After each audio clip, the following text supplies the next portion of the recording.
अस्सलाम वालेकुम students, professor Aamir Afzal English learning के साथ आपके पास एक बार फिर।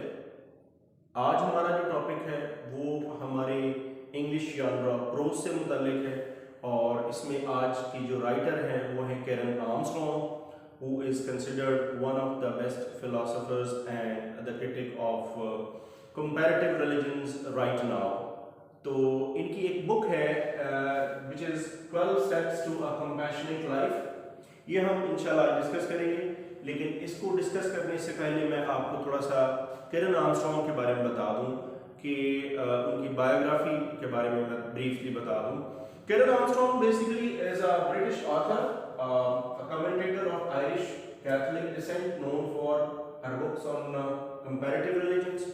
Comparative religions, स्टूडेंट्स ये बात याद रखिएगा कि आज का एक बड़ा बहुत ज़्यादा डिबेटेबल और बहुत ज़्यादा डिबेटेड टॉपिक है आज, स्पेशली 9/11 के बाद जब एक क्लैश ऑफ सिविलाइजेशन की बात हुई और रिलीजन के दरमियान क्लैशेस की बात हुई, तो उसके बाद फिर इसकी नीड फील हुई। तो कैरन आर्मस्ट्रॉन्ग उन फिलोसोफर्स में से है, उन राइटर्स में से है कि जिन्होंने इस जो टॉपिक है, इस सब्जेक्ट को अपनी राइटिंग का जरिया बनाया। As I told you, she belongs to the Roman Catholics जो सेक्ट है। Initially she was a conservative sister, जो आपने अक्सर सुने होंगे कि जो रिलीजियस क्लास होती है उससे इसका ताल्लुक था, but later on with the passage of time she transformed herself for conservative, from conservative to a liberal critic. बहुत सारी बुक्स लिखी जिसमें से आज हमारे सामने है वो है famous one which is charter for compassion. Compassion के बारे में कैरन आर्मस्ट्रॉन्ग ने बड़ी एक लंबी डिबेट की है इस बुक में। इससे पहले कि हम ये जानें कि जो कैरन आर्मस्ट्रॉन्ग ने 12 स्टेप्स बताए हैं, 12 स्टेजेस बताई हैं, वो कौन सी हैं, हम पहले एक दफ़ा डिफाइन कर लेते हैं कि व्हाट इज कंपैशन।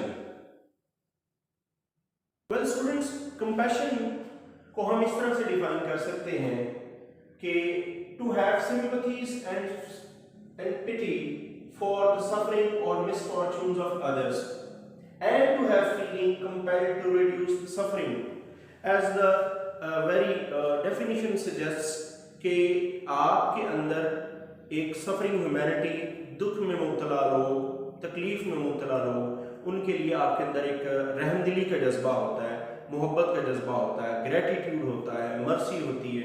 तो आपके अंदर ये एक फीलिंग होनी ज़रूरी है और ये फीलिंग इंसान के अंदर इंस्टिंक्चुअली होती है। इंसान राइट फ्रॉम हिज क्रिएशन इसके अंदर दो तरह की फीलिंग्स एक ही वक्त में चलती हैं, एक आप कह सकते हैं कंपैशन की और एक वायलेंस की। हमारी जो अगली डिबेट है वो भी इसी पे है और कैरन आर्मस्ट्रॉन्ग ने इंसान की इंस्टिंक्ट जिसमें वायलेंस है उसमें कंपैशन है, और फिर इंसान ने मुख्तलिफ सेजेस, मुख्तलिफ सेंट्स, प्रॉफिट्स और all the revealed and non revealed religions जो हैं उनमें इन दोनों इंस्टिंक्ट्स को कैसे काउंटर किया गया है, एक के ऊपर दूसरी गालिब कैसे आती है और इंसान का इमोशन कैसे बनता है। तो ये सारी बातें जो हैं वो कैरन आर्मस्ट्रॉन्ग ने डिस्कस की हैं अपनी इस बुक में which is 12 steps to a compassionate life. तो हम चलते हैं इसके उन 12 स्टेप्स की तरफ जिसका वो मेंशन करती है। तो जो उसने पहला स्टेप लिया, the first step she mentions, that is to learn about your own compassion. Means you have to know and you have to identify what sort of and what capacity of compassion do you have right now. आपके अपने अंदर as an individual and then as a community, as a nation, आपके अंदर एक compassion के जज्बा किस हद तक मौजूद है। So far she is talking about individual. तो जब वो potential की बात करती है तो basically instincts की बात करेगी और जैसे मैंने बताया violence की बात करेगी और हर इंसान की जो बेसिक इंस्टिंक्ट है वहाँ से वो आगे चल के तो उसकी डेवलपमेंट की बात करेगी। तो जब वो ये बात करती है तो she starts discussing different religions first. वो बात करती है वर्ल्ड रिलीजन्स की और उसने कहा कि तमाम रिलीजन्स जितने भी इल्हामी किताबें हैं या बाकी जो रिलीजन्स हैं उन सब के अंदर कंपैशन को एक गोल्डन रूल के तौर पे लिया गया है। अब ये गोल्डन रूल इसलिए है कि देखिए कोई भी रिलीजन है, दुनिया का कोई रिलीजन वायलेंस नहीं सिखाता, दुनिया का हर मजहब इंसानियत सिखाता है, उसमें कंपैशन मौजूद रहता है, उसमें शफकत मौजूद होती है, सफरिंग ह्यूमैनिटी के लिए ये चीज़ें मौजूद होती हैं। तो किन रिलीजन्स की बात करती है? She talks about 3 religions. First of all, ये 3 वो रिलीजन है जो कि सब कॉन्टिनेंट में इनके जो फॉलोअर्स हैं वो ज़्यादा आपको मिलेंगे। लाइक हिंदुइज्म है, बुद्धिज्म है, जैनिज्म है, ये सब कॉन्टिनेंट की बात करेगी। लेटर ऑन वो बाकी रिलीजन्स की बात भी करेगी, इस्लाम की बात होगी, क्रिश्चियनिटी की बात होगी। तो firstly she talks about the religions which developed in the sub continent, जिसमें सबसे पहले उसने कहा कि these religions, especially Buddhism or Hinduism, prehistoric times से they explored the unconscious desire against violence. इसके ख्याल में जब उस वक्त प्री हिस्टोरिक टाइम में, जबकि अभी psychology as a subject, as a scientific subject, as a scientific research के तौर पे अभी इमर्ज नहीं हुआ था, ये सब कुछ तो बहुत बाद में हुआ 19th century and 20th century में। लेकिन उस वक्त भी इंसान के अनकॉन्शियस के बारे में ये लोग जानते थे कि इंसान का एक लाशऊर होता है, और उस लाशऊर में दोनों पैरेलल चलते हैं, एक वायलेंस का, रिवेंज का, और दूसरा कंपैशन का। तो इसके बकौल वो जो एक अनकॉन्शियस डिजायर है कंपैशन की, वो इंसान के अंदर डे 1 से मौजूद है, और उस वक्त इन रिलीजन्स में मौजूद थी, और वो डिस्कस करती है। पहली बात तो ये बात होती है बुद्धिज्म की, जिसमें गौतम बुद्ध की तालीमात की बात हुई। We all know, we have already studied, we have already discussed, we are well aware of the fact कि जो गौतम बुद्ध की तालीमात हैं वो सारी की सारी पीस, अमन, शांति और मोहब्बत पर बेस्ड हैं। He talks about peace, love, gratitude, और सबसे ज़्यादा जिस चीज़ पे जोर दिया वो था कि आपके इंसान के अंदर जितनी कम डिज़ायर्स होंगी उतनी इंसान के अंदर वायलेंस का जज्बा कम होगा। Because if you have desires and you want to fulfil your desires, those desires lead you towards violence. आप डिजायर पूरी करने के लिए कोशिश करेंगे, एफर्ट करेंगे, you will strive for that, और एक वक्त आएगा जब आप किसी का हक मारेंगे, हो सकता है आप किसी को चीट करें। तो जो डिजायर का मौजूद होना है, ये वायलेंस की तरफ पहला स्टेप है।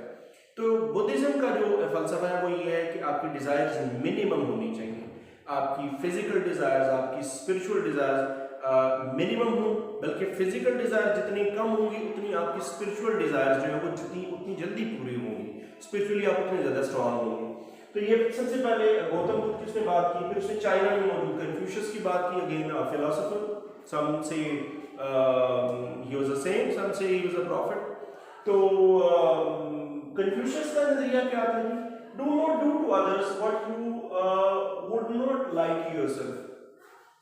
आप अपने लिए जो पसंद करते हैं दूसरे के लिए वही पसंद करें, जो आप अपने लिए ना पसंद करते हैं वो दूसरे के लिए पसंद ना करें। इसका मतलब क्या है? You want to identify yourself, you want to identify with other human beings, in a way you will practice humanity. तो इस तरह से जो कन्फ्यूशियस का नजरिया है वो ह्यूमैनिटी बेस्ड है। कन्फ्यूशियस के जो और भी बहुत सारे ऐसे नजरियात हैं जो कि ह्यूमैनिटी बेस्ड हैं, जो कि कंपैशन बेस्ड है। कन्फ्यूशियस देखिए कुछ और भी अपनी टीचिंग जो है वो हमारे सामने लेके आता है। जैसे he taught practices to be applied to all day, every day, that offer the opportunity to transcend self and to experience the sacred dimension of life. It means कि आपने जो कुछ भी preach करना है, आपने जो कुछ भी practice करना है, it is not timely, it is not time bound. आपने जो आपकी जो तालीमात हैं और या आपका जो compassion है, जो आपकी practice है, वो हर वक्त हर दौर के लिए होनी चाहिए, और ये आपको प्रैक्टिस करते रहना चाहिए in order to make good for society. But Confucius का प्रॉब्लम ये था कि वो इस पूरे अपने जो उसका मिशन था उसमें कंप्लीट नहीं हो सका, वो उसमें सक्सेसफुल नहीं हो सका, वो उसको कंप्लीट नहीं कर पाया। उसकी रीज़न ये थी कि चाइना में उसको वॉरिंग फैक्शंस ज़्यादा थे, वॉरिंग नेचर थी, लड़ाई थी, जिसकी वजह से जो उसके ट्राइब्स थे, जो उसकी स्टेट्स थी, वो उसकी बात मानने को तैयार नहीं थी। तो कन्फ्यूशियस इस बहुत हद तक कंपैशन को बहुत इफेक्टिव हद तक चाइनीज को सिखा नहीं पाया। ये चंद एक हो गई अब आपकी इससे पहले के जो रिलीजन्स हैं। जहाँ तक बात करती कैरन आर्मस्ट्रॉन्ग मोनोथीस्टिक जो रिलीजन्स हैं, जो इल्हामी मज़ाहब हैं, 3 मोनोथीइस्टिक रिलीजन्स की जब वो बात करती है फर्स्ट स्टेप में, तो कहती है कि तीनों रिलीजन्स में सबसे पहले आते हैं जो जूस हैं। जूस में तो जो रबीज थे जूश कम्युनिटी के बहुत पहले, ये those rabbis of Jews, they tried to transform Judaism into a religion of the book. इनके यहाँ भी उन्होंने कोशिश तो की कि जो उससे पहले रिलीजन्स थे उनको ट्रांसफॉर्म करके तो जो तौरात की जो तालीमात थी उसके मुताबिक वो ढाल लें, लेकिन उनके अंदर भी एक ख़ास किस्म की रिजिडिटी मौजूद रही जिसकी वजह से वायलेंस पे कंट्रोल नहीं हो सका। देखिए कंपैशन यहाँ पर भी मौजूद है, compassion was central to their vision, compassion मौजूद है, central to their vision means they were in preaching compassion, वो प्रीच कर रहे थे, वो वायलेंस के खिलाफ थे।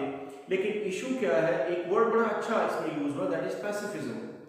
None of them except the last religion, none of these revealed and non-revealed और unrevealed religions में कोई भी वायलेंस को नहीं रोक पाया, कोई भी जंग को नहीं रोक पाया, जिसका वो जिक्र एंड में करेंगे। तो इसके बाद क्रिश्चियनिटी की बात आती है, तो क्रिश्चियनिटी में देखिए commandment of love, charity and compassion, it was always there. Christianity में ये एक तालीमात में है कि अगर आपको कोई एक गाल में थप्पड़ मारता है तो आप दूसरा आगे कर दें। तो हज़रत ईसा अलैहिस्सलाम का कंपैशन, उनकी जो मोहब्बत थी या जो अमन की बात उन्होंने की, वो सब जानते हैं।